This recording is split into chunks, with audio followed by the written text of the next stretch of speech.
So I recently watched a video of a lady who did a protective style hair growth challenge, and at the end of it she had so much new growth. But after taking down her style and measuring her hair, she saw no difference in the length of her hair. In fact, her hair measured less than it did before she installed her protective style. And seeing this, the first thing that came to my mind, and might just be in yours right now, is breakage. Yes, maybe her hair broke off while taking down the style, and all her new growth went whoosh to the relentless wind of breakage. But what if it didn't? What if it didn't? If you are curious to know what other factors can affect you not seeing the results of your new growth after taking down your style, please stick with me to the end of this video.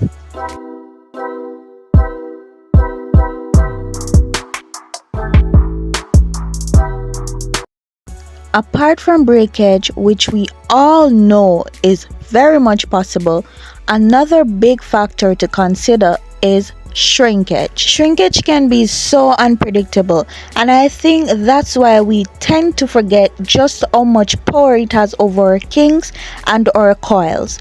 I remember last year, at one point I became really concerned because my hair just seemed so much shorter, which was really hard because I was doing everything I know is right. Then a thought came to me. Why don't you stretch your hair? Just pull on it and see what's happening. Truthfully, I hadn't done that in a while. I was just doing styles after styles and not checking on my length. And so I did exactly. And guys, to my surprise, my hair was indeed very long. And that little experience right there reminded me of something.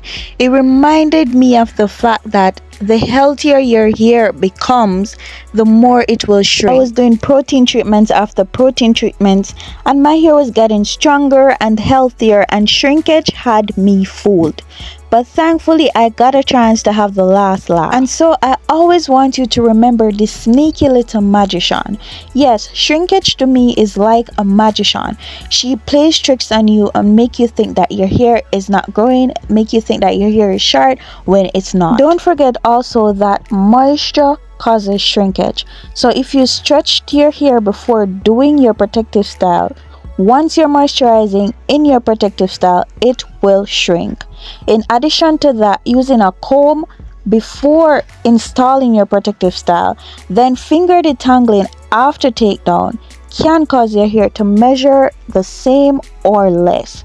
Finger detangling is great and all, but it doesn't fully detangle the hair.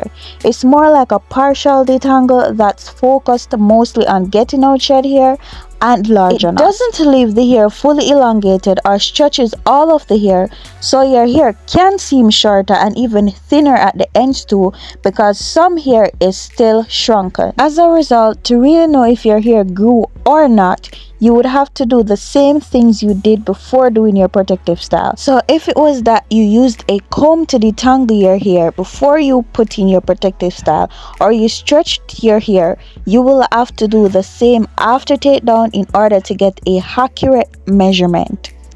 With that said, another big factor that ties back in with this is inconsistent measurement method.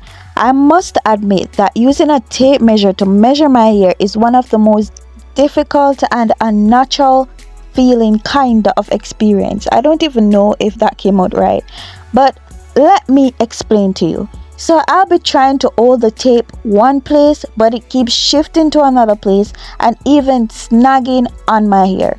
I know a lot of naturals experience this as well because I've seen it so many times in length check videos.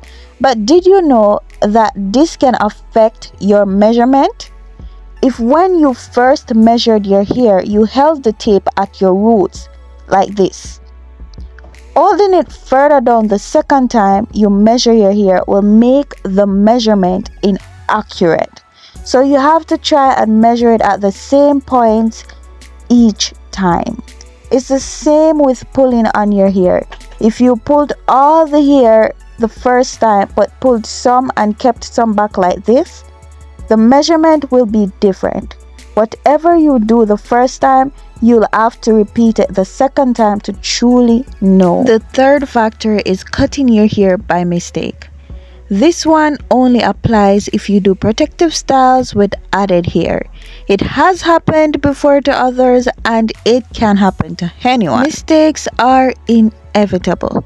To avoid cutting your hair though in extensions, it's best to do them at a length you are comfortable with unraveling without cutting. Because if they are too long and you don't have the time or patience, you will want to cut them. Another thing to do is to take down your hair in good lighting so you can look and see where your hair stops in the extension. And for areas that you're not able to see well, please ask someone you trust to help you. Number 4 and final is your roots are just loose.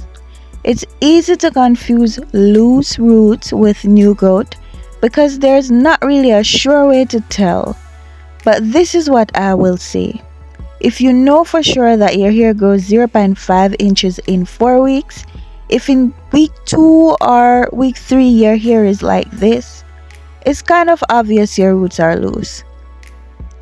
I know we're always so excited about our hair growing, which can make us easily forget, or we can be totally oblivious that practices like scratching or scalp, massaging it, spraying liquids on it, and even manipulating our hair in the protective style can loosen up our hair at the roots, making our roots loose and appearing like it's new growth when it might not be. The best way to figure out if the hair at your scalp is actually new growth is by measuring your hair. And that sums it up for this video, guys. I hope if you were curious about this, you learned something. Please remember to support me by leaving a thumbs up, sharing and subscribing, and please let me know what you think about this video in the comments. Until next time, bye!